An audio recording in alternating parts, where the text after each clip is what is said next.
प्रचण्ड जस्तो खाते, तपाईँ ओली जस्तो ट्यापे होइन, जस्तो यिनका बोली, यिनका चरित्र, यिनका कुरा, यिनका स्तर जो सुन्नुहुन्छ नि, यस्ता हरुवा चरुवा र्यापे ट्यापे यस्ता मान्छे नेपालको प्रधानमन्त्री हाम्रो दुर्दशा हो नि त।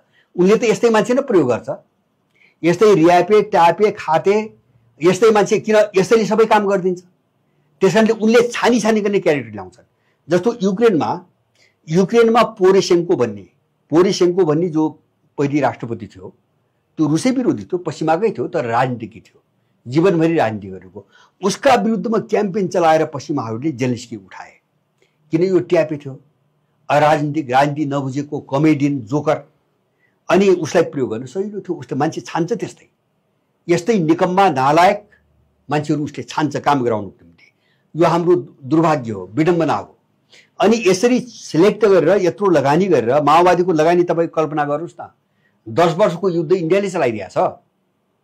हतियार, यसलाई भोजनको व्यवस्था, बस्ने व्यवस्था, तालिम, सारा चिज गराइदिएछ। गराइदिएको मात्र होइन, केसम्म गरिदिएको छ।